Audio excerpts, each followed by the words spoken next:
It's midday. Welcome to Newsbeat Live here on Metro Television. We are coming to you live from the Akufado studios here at Northridge. My name is Shadrach Odami Ejari. Now let's take a look at some stories making headlines.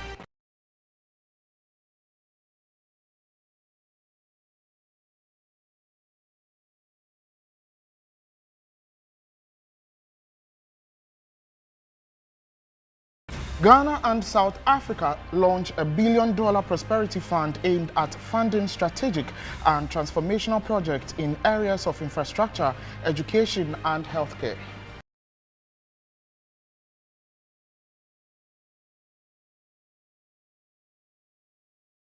In sports, Kumasi, Ashanti, Kotoko, and Accra Heart of Oak face off in an epic super clash encounter at the Babayara Stadium in Kumasi later today.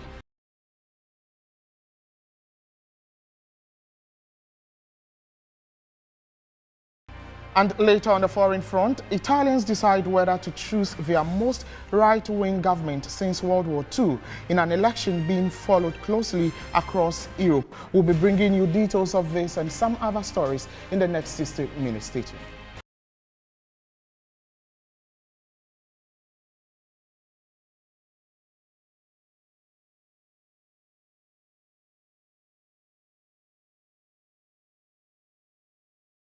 Welcome to the program. Now, President Akufado has announced that Ghana and South Africa has launched an Africa Prosperity Fund, which will see a $500 million investment in strategic and transformational projects in areas like infrastructure, education, healthcare, among others. The president made this revelation at the Global Citizens Conference at the Blaster Square yesterday. Let's still stay a bit longer on this event as President Akufado was heckled off at the 2022 Global Citizen Festival at the Blaster Square. President Akufado could not finish his keynote address before being rushed off the stage to prevent further embarrassment amidst jeering from the crowd. Many have called the crowd's reaction brazen, as no statesman has received this kind of reaction. We will be joined by government experts for more on this, but first let's take a look at the video.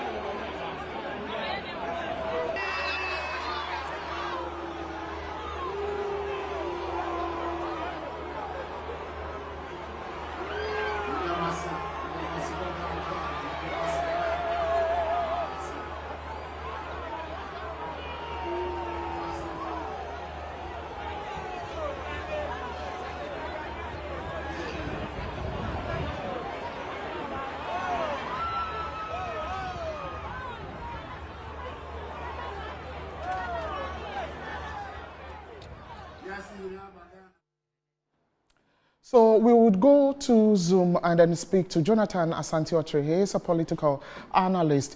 Jonathan, good afternoon and thank you for joining us here on Newsbeat. First, let's take your reaction on this event. This is the very first time we are seeing a sitting president being heckled at such an important event. Let me take your initial reaction. What do you really make of this act? Good afternoon to our viewers. I think it is such an unfortunate incident. And my earlier reaction is that I never saw it happening. And neither did I anticipate that something of that sort could happen to the president, especially on his own territory, that is Ghana, because most often than not, what happens is that it happens when a president travels probably to the UK, to the US, maybe to Australia, to Germany, where you have Ghanaian citizens abroad, you know, where especially when a particular government seem to have unpopular policies, as it were, and would have incurred the displeasure of Ghanaians abroad. And that is when they express such emotions. But for it to happen on your own soil, I think it is unprecedented.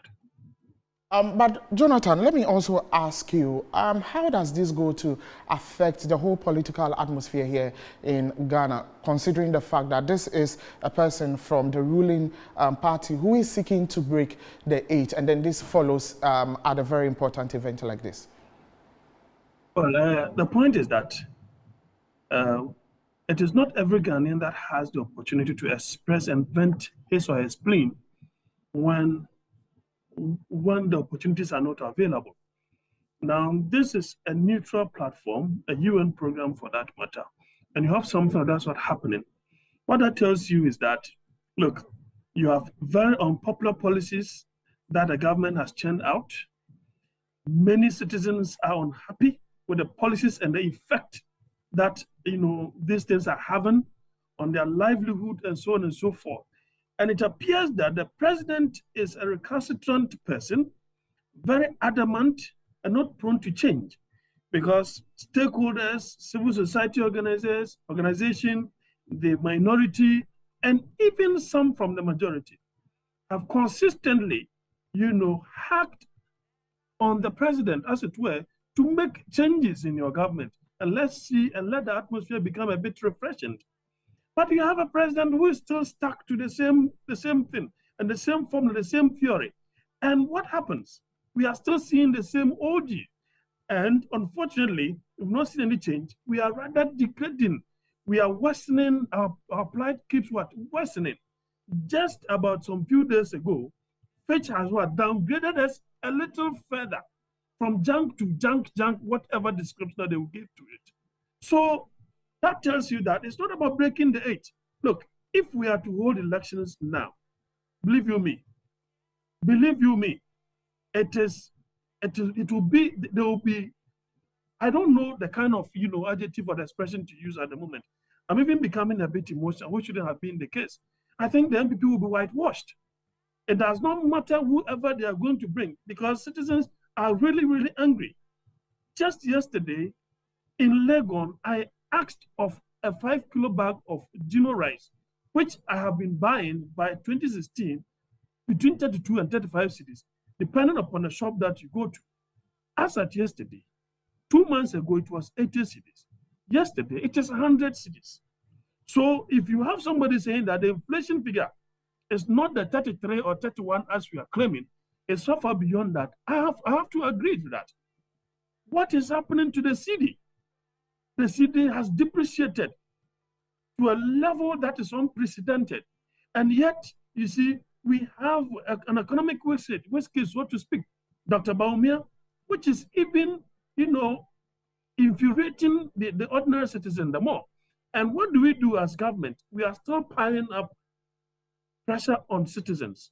So, Jonathan, not to cut you, but from what you are saying, is that, one will say that the president has nothing to lose because, once he's done with his term, he's not coming back. But from what you are saying, is that to say that the whole zeal or wanting to break the 8 in the 2024 elections for the NPP looks very shaky? Might not be realized. It cannot be realized. Just frankly speaking, it cannot. It is very difficult. It is an arduous task.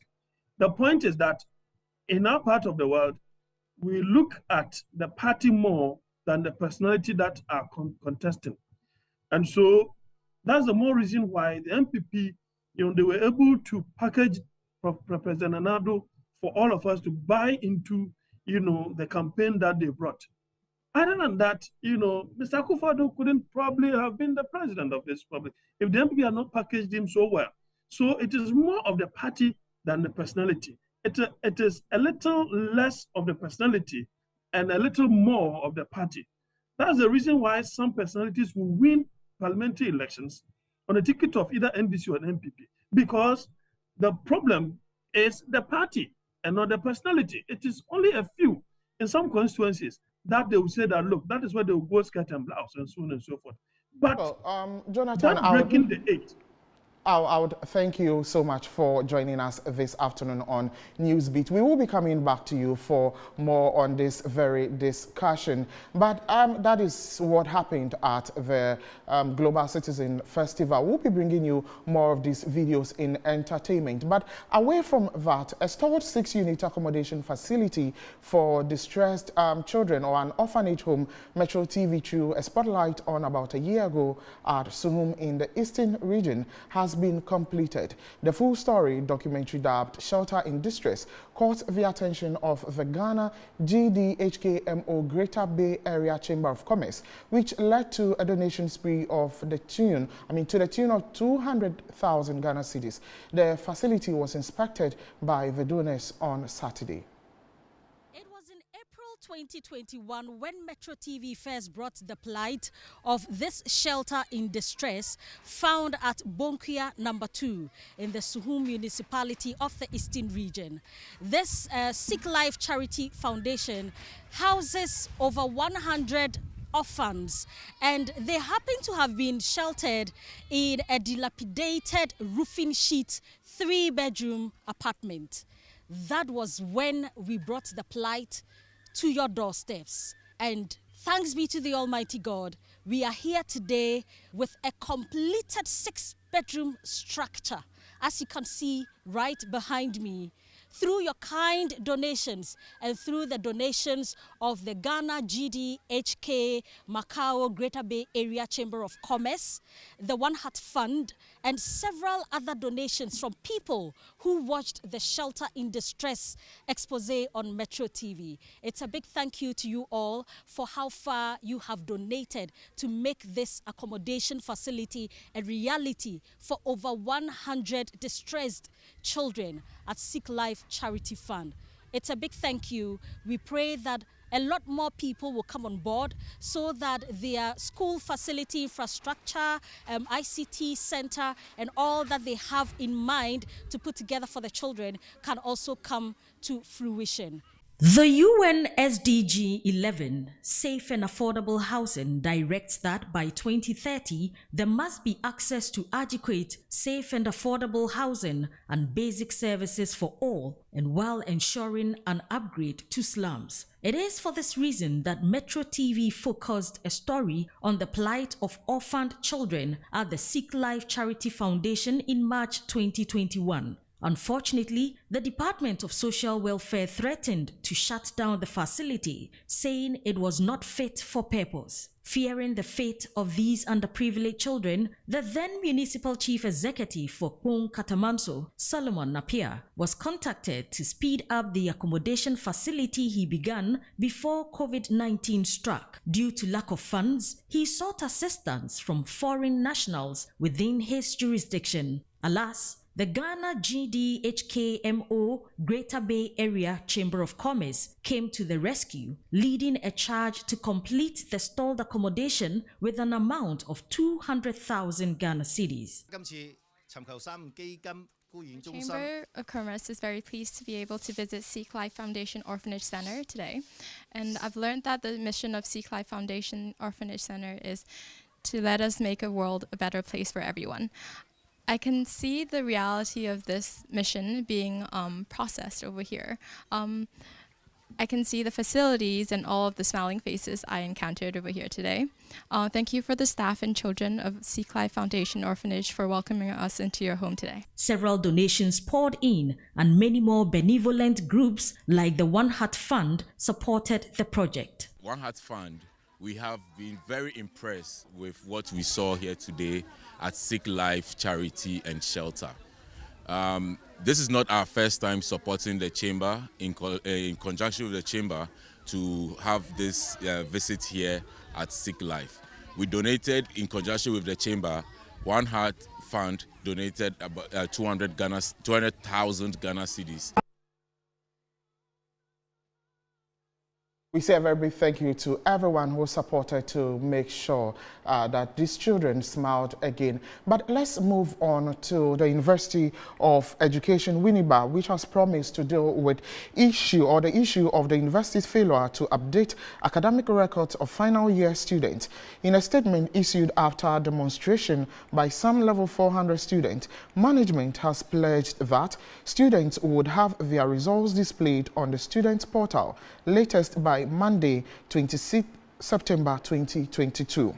Management has, however, entreated all stakeholders to, by 2 weeks' time, thus October 7, deal with all outstanding issues with regards to level 400 students.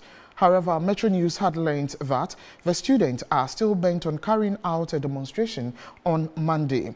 A brief demonstration on Friday was cut short after the police fired a tear gas to disperse the demonstrating students. Friday's demonstration saw the main entrance of the university locked up and all accesses within the university community blocked by students.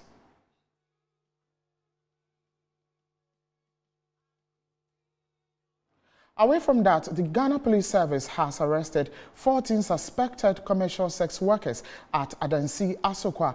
The Divisional Police Command revealed that the suspects, mostly foreigners, were picked during a dawn operation at Asokwa in the Ashanti region.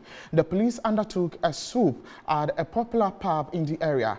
The exercise was, according to the police, was due to an intelligence picked from residents of the community and the owner of the pub.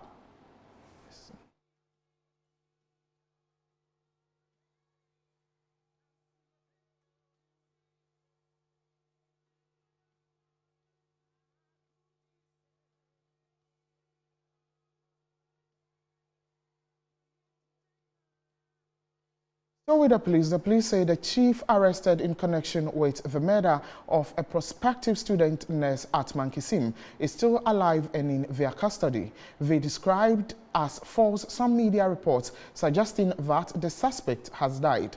The police in a statement said the chief and his accomplice, who were remanded into police custody by the court to reappear on October 4, 2022, are alive and in custody. Earlier in the week, the chief, who is the Tufuhini of Ekumfi in the central region, was picked up at his hideout at Akwa Krum in the Ekumfi district. This was after a pastor confessed to helping him kidnap, kill and secretly bury the lady. Mankisim District Police Command arrested Nana Clark Onya and had him transferred to the Regional Police Command in Cape Coast to assist in investigations. The body of Georgina Asso Butri was exhumed by the pastor and police investigators on Tuesday in the room of Nana Clark Onya, the chief, who is the Tufuhin of Ekumfi Akwakrum. According to sources, the chief, who is also the president of the Mankisim Traders Association, and his accomplice kidnapped the nurse after engaging in sexual acts with her. The pastor was arrested in Cape Coast and admitted to the crime. He then led the police to the chief's residence, where the victim's body was exhumed. The victim's body was reportedly buried nearly 3 weeks ago. Along with the body, the victim's bag, shoes and other possessions were also found at the chief's house.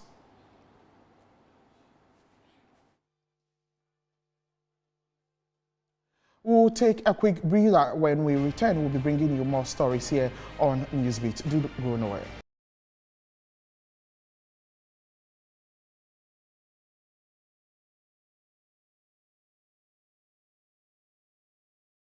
Welcome back to the news. Now there is disagreement over who becomes the next regional chief imam at a newly built mosque in Ho. Some residents allege the Volta regional minister is seeking to make a unilateral appointment against their wish there.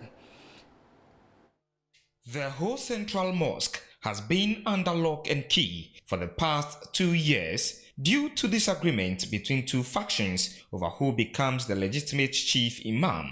This has compelled Muslims to pray in open spaces at the mercy of the weather.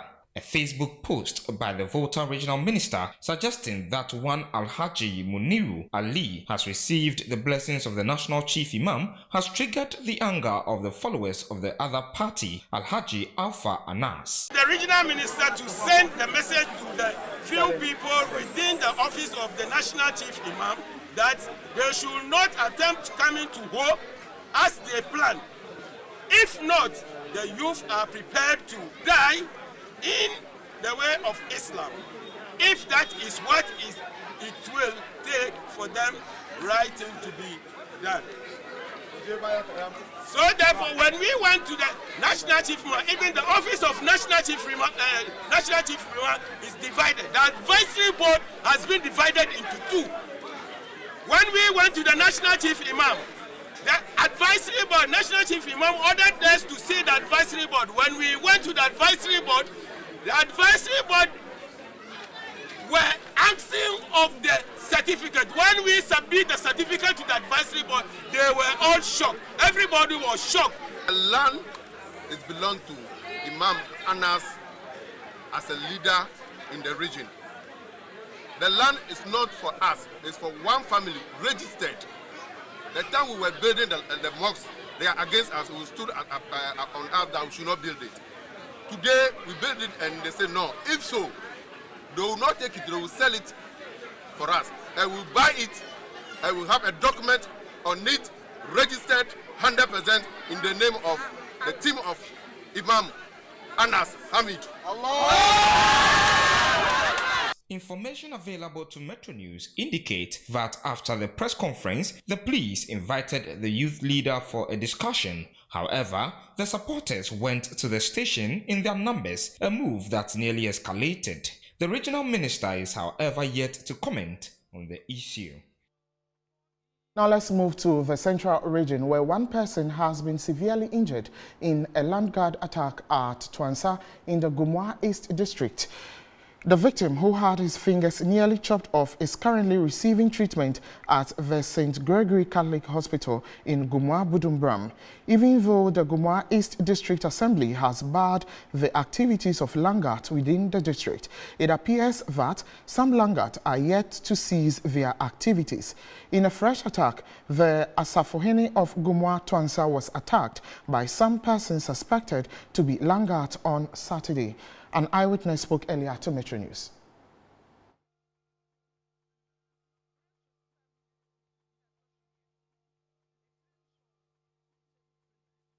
We're sorry we could not bring that to you, but fire has razed down a 4-bedroom apartment at Asin Fusu. The unfortunate incident occurred around midnight on Friday when the victims, who are in their 70s, were fast asleep. Even though there were no casualties, properties worth millions of cedis were burnt to ashes by the blazing high inferno. The victims have, however, been rushed to the hospital for medical attention. Some eyewitnesses spoke to Metro News reporter Linda Mensah.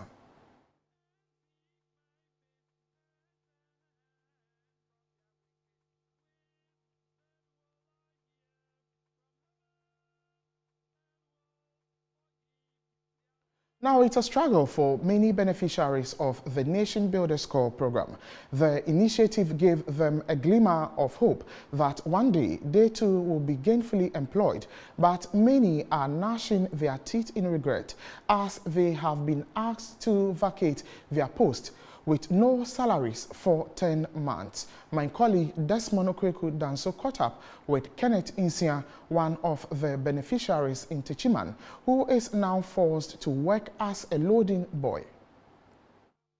It's been 3 weeks since the NAMCO program introduced by the Akufado-led government in 2018 came to an end. The program, which was to provide temporary employment for unemployed graduates and improve their skills and employability, saw about 100,000 personnel enrolled onto various modules, including the education and health sectors. After 3 years, when the program was to come to an end, government extended it for an additional year into 2022 and eventually ended on 1st September amid opposition from the personnel as they held several demonstrations and called for the arrears to be paid. On my recent trip to Techiman in the Bono East region, I came across one of such personnel who, after the program ended, has been left frustrated and is owed 11 months arrears from the program. Kennedy Nsia is a graduate from a teacher training school who now works at the Techiman station as a loading boy after leaving the classroom where he taught TRI and RME. During our conversation, Kennedy showed me his details from the NAPCO portal. Kennedy then told me his experience working under the NAPCO program as a pupil teacher in Techiman. I started NAPCO 2018, and after that, the government of Ghana promises of making us a permanent employment since 2020. And then our contract also expired 2021. And since then, they haven't given us even a peso. Since last year, January, that they gave us something as a peanut. But since then, they haven't made us permanent employment or neither pay us. They said that we should go home, even the owners, but they haven't given us anything. So we don't know what we should go home and do. But I was a class teacher. I was teaching at Techiman Methodist JHSA. I used to teach TRI and then RME. He says life has become unbearable for him, just like his other colleagues, and is frustrated because the last money he received from NAPCO was in October 2021. Currently, I'm now a loading boy, a graduate loading boy here. That's the work that I depend before I can feed myself. And I have a family too. Because of this work, you don't even get a wife to marry. Because people may say, oh, you are not doing any work. So that's why I'm here. So as it stands now, we don't know what they are telling us. So it has yielded to nothing. Just like Kennedy, over 100,000 personnel across the country who participated in the NAPCO program would have to find new sources of livelihoods as they still wait on authorities whom they have demonstrated and petitioned to pay them their over 7 months arrears. Until then, it is each one for himself, God for us all. From Techiman in the Bono East region, Desmond Okrekodanso for Metro News. That was from Techiman. Now let's come to the Eastern region, where pupils of Chebi Presbyterian Demonstration School are studying in overcrowded classrooms. Despite increase in enrollment, the available infrastructure is unable to meet the growing demand, a situation which is seriously affecting teaching and learning. The headmistress speaking in an interview with the media after receiving a set of desktop computers and some monodesks from an old student who is also the Akwanswahini for the Achimebuakwa traditional area, Nana Kwame Esiedu, disclosed that the school lacks basic infrastructure to meet the growing demand. As a result, management is compelled to ask the pupils to bring chairs and tables from their homes to the school daily. We have more students, so we want to divide every class into two. So we want some people to come into our aid to build pavilions for us so that we can divide the classes into two so that we get classes A and B. In fact, most of the time, the desks always get broken. And then the computers, we need them. We are now innovating our computer lab. So we need computers. So people should bring us more computers. The Achim Ebuakwa Akwanswahini Nana Kwame Esiedu pledged his continued support to the school.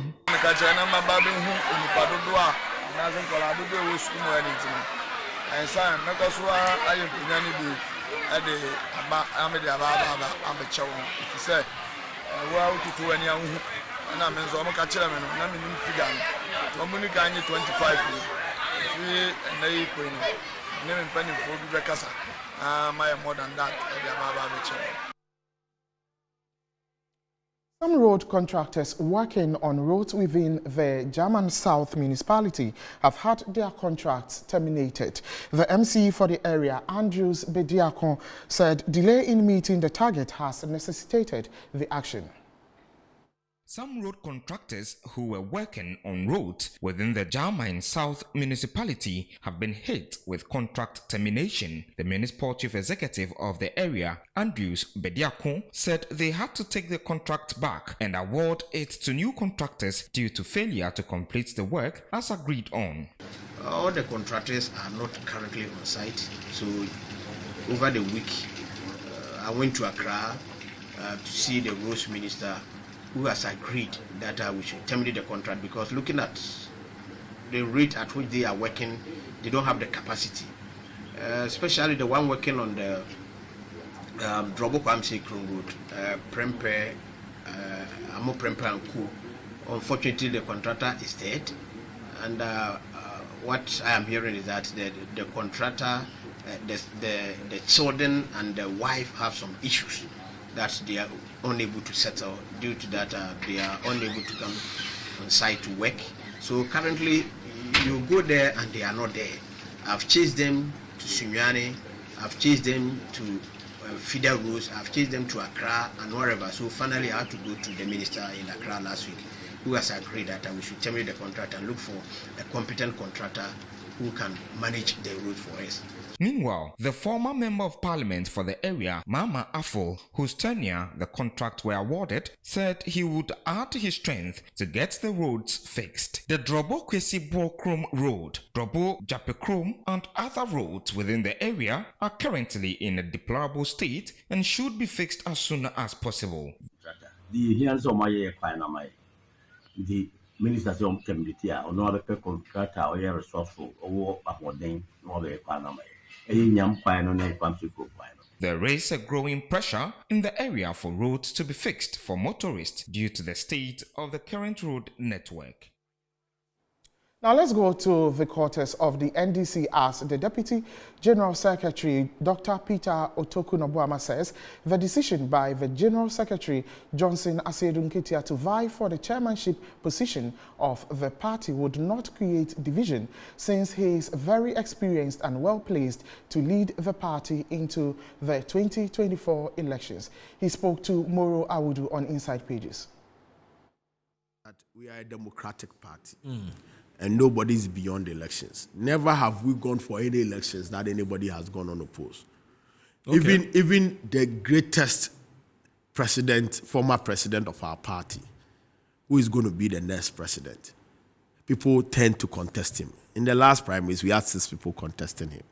So contest is very good. When you put that contest, it reaffirms the support and the belief of the people in the leadership of those who would win. So I don't foresee anywhere, by any stretch of imagination, that would go for contest and it would divide the party. No, not at all. Look, since I started this party, we have gone to even more turbulent contests. And like every contest, it's turbulent. Even branch elections.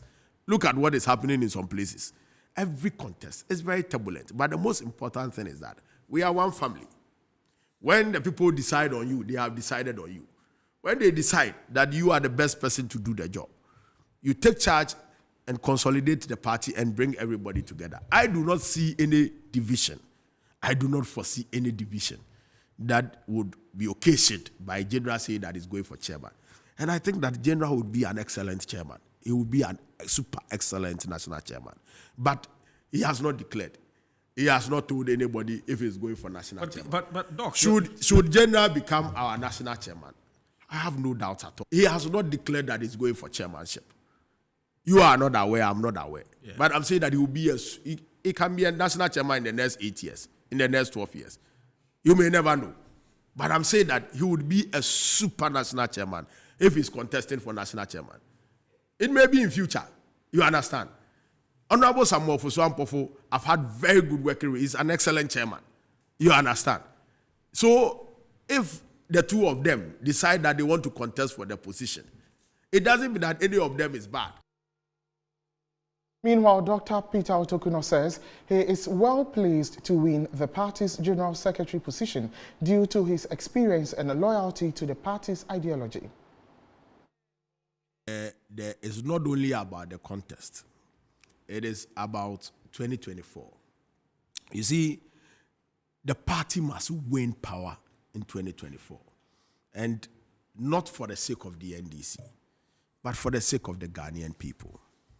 And I have said repeatedly that if it is power that the NDC is looking for, then the NDC will go for competence, We'll go for strong leadership. We'll go for courageous leadership. We'll go for strategic leadership. A leadership that is accessible. A leadership that can consolidate the party. A leadership that can unite the party. And if these are the things that will win us power in 2024, the NDC cannot go beyond Dr. Peter Otokuno. And the reasons are straightforward. Look, but how have you proven in the office of the General Secretary, as it stands now, there is nobody who has experienced the office in these contemporary times and understand the jobs and the nuances of the job than I do. I have worked as a Deputy General Secretary in the last 4 years. And in the last 4 years, what I have ostensibly done is to be in charge of operations, stay on the ground, perfect my skills in elections, which I've been doing for the past 12 years, perfect my understanding of the running of the party. And all these strategic things that I've spoken about earlier are things that have been driven by a bigger vision of growing the party. You can't win elections when you don't have a strong party. You see, you don't have a construction job for a mason and you go and pick an electrician to come and construct the building. When you learn a job as a mason and you graduate, you work as a mason. You don't go and work as a radio presenter. You understand? I have learned the job as a general secretary. In fact, all those who are contesting, none of them has learned the job as I have done. So there's nobody prepared for the job better than me right now, as it stands now. That's fine. Unless the Minister for Land and Natural Resources Samuel Abu-Jinapor has told Metro News that his outfit remains committed to winning the war against illegal mining and its attendant devastating consequences. In an exclusive interview, Samuel Abu-Jinapor expressed hope that the Chinese Galamsey Queen will be convicted and sentenced for her role in illegal mining activities in Ghana. I'm not even really overly obsessed about the past. Right. My focus is how we root out foreigners from our small-scale mining industry, which is why the arrest of the 154 foreigners a week ago for me is a major feat. And the arrest of Aisha Wan herself and the determination of the Attorney General to prosecute Aisha Wan and exact the maximum punishment on her, for me, it's also a great impetus to the work we are doing here. We need to always look at these matters from a broader point of view. There are foreigners involved in criminal conduct in various aspects of our national life, whether it's in the mining sector, or it's in the fishing sector, or it's in the petrochemical industry, or it's in the threat to the stability of our country through terrorism, or it's armed robbery, or what have you.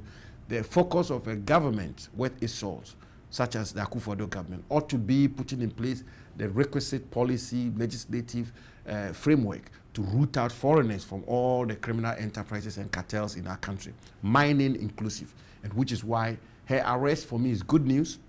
And even the news which is for me a better news is the fact that the Attorney General is absolutely determined to pin this woman down. That is absolutely good news. And I don't think that it should just be Aisha Wan. It should be all the foreigners involved in small-scale mining in our country, because it's a crime to be for a foreigner to be involved in small-scale mining in our country, whether legal or illegal. It is absolutely a criminal conduct for any foreigner to be involved in small-scale mining. And the law which has been amended is made the punishment for such conduct more deterrent, more punitive. We should pursue all those foreigners, just as we arrested 154 people just last week. That is how I want to look at these matters, and I believe that is what will make the necessary. This is Newsbeat with me, Shadrach Odame Ejari. We'll take a quick break. When we return, we'll be bringing you business, sports, and entertainment. Stay tuned.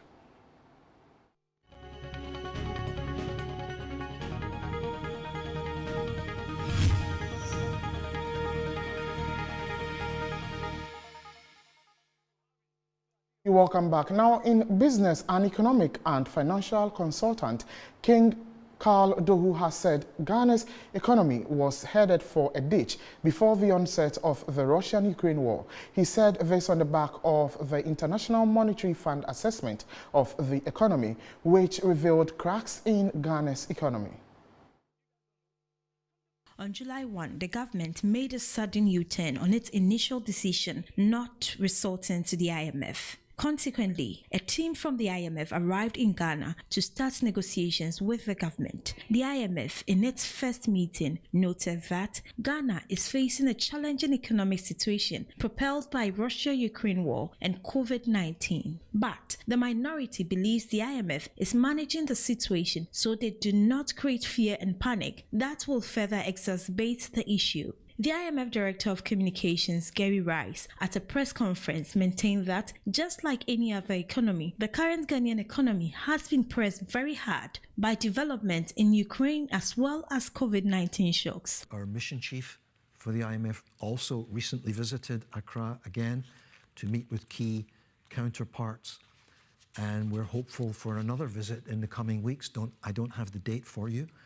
I would say, just to repeat, the war in Ukraine has triggered a global economic shock that's hitting Ghana and, as I said, many other countries, and all at a time when, for many of these countries, their room for fiscal maneuver, if I could put it that way, is already extremely limited because they've used a lot of fiscal power already. President Akufado at the recent UN 77th General Assembly meeting in New York reiterated the impact of the Russia-Ukraine war on African economies. It is not just the dismay that we feel at seeing such deliberate devastation of cities and towns in Europe in the year 2022. We're feeling this war directly in our lives in Africa. Every bullet, every bomb, every shell that hits a target in Ukraine hits our pockets and our economies in Africa. But the question remains, what is the real cause of the economic woes of the country? An economist and financial consultant, Carl Doh, believes Ghana's economy had fractures before the onset of the Russian-Ukraine war. What the Russian-Ukraine war did was to just take an X-ray scan of our economy. So because the economy already had some fractures in it, in our bones as an economy, we have fractures. What the Russia-Ukraine war did was to just show and reflect that these are where the problems are. For me, where I stand and from the various documents and the various things that I've read from our standpoint, well, to some extent, the Russian-Ukraine war contributed to some of the things, especially with regards to the food pricing and all of that. But then the point is that, do we have resilient systems that could have overcome the shocks? We do not have. The quality of leadership is... The International Monetary Fund is set to deploy another mission to Ghana in the coming. Now let's do some sports.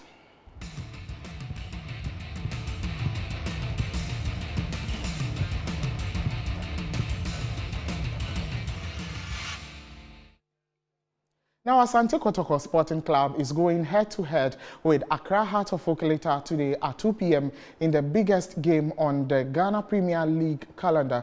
Currently, Asante Kotoko sits 14 on the league log, while Accra Heart of Oak is placed 13th position. Remember that the Kumasi-based team Kotoko is yet to play a game in the Premier League. Games of this nature comes with a lot of euphoria, but what's the atmosphere in the capital of the Ashanti region as the arch-rivals visit them at the Babayara Stadium today? Let me go straight to Zoom and then speak to our Ashanti regional correspondent, Abdul Basit Suleiman. Now, Basit, what's the general atmosphere in Kumasi like? Yeah, I can say that, you know, a match of this nature between Kumasi and Kotoko and Accra always draw huge attention within the Kumasi metropolis. But today, the interior is absent over here in the Ashanti region. You can see that almost all the streets of Ashanti region is very empty. And a few people know of even the master and the Accra has to cook. Kumasi is very quiet, and I understand it's because of the defeat that Protocol went last week at the Kumasi Sports Stadium. That has brought down the euphoria among the supporters of the Kumasi Asante Protocol. So I can tell you right now, as I speak with you, the euphoria is very down, as if there's nothing going on in Kumasi over here. I passed through a lot of major streets in the Kumasi, unlike the previous match between Accra, Okudzeto, Kumasi, and Akufado. The atmosphere is very calm everywhere in the Kumasi metropolis, even though people are trooping into stadium one by one, not like how it used to be. You hardly see a taxi or a tractor hooting horn for a problem. That is very absent here this afternoon in Kumasi, as I see between Shadrach.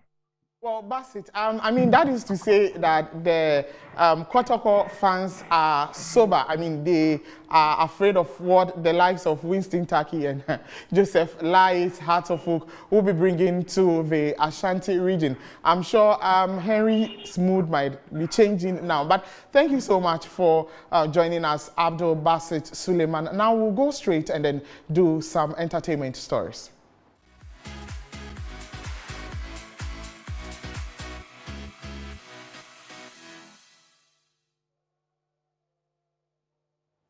Now, the 2022 Global Citizen Festival has received massive reviews from patrons who were physically present and those who joined online from their homes.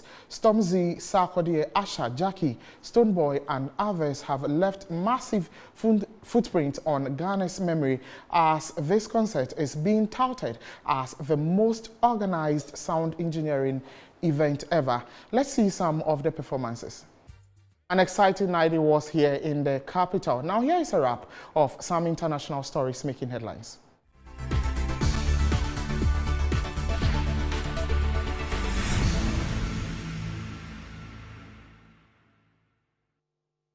Italians are deciding whether to choose their most right-wing government since World War II in an election being followed closely across Europe. Giorgia Meloni leads the far-right Brothers of Italy party and is aiming to become the country's first female prime minister, allied with two other parties on the right. She has softened her image and resents being linked to Italy's fascist past. Almost 51 million Italians have the right to vote until 9 p.m. today.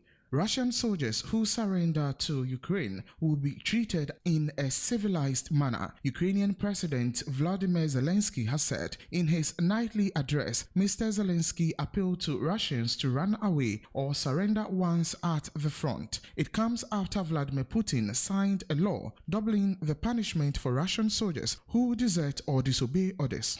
At least 6 people have been wounded in the attack on Somali's military base near the capital Mogadishu. 1 soldier was killed and at least 6 others were wounded when a suicide bomber blew himself up at a military base near the capital Mogadishu. The bomber disguised himself as a soldier and joined others as they filed into a military base early on Sunday before he detonated the explosive. This was explained by Captain Adin Omar, an officer at the base.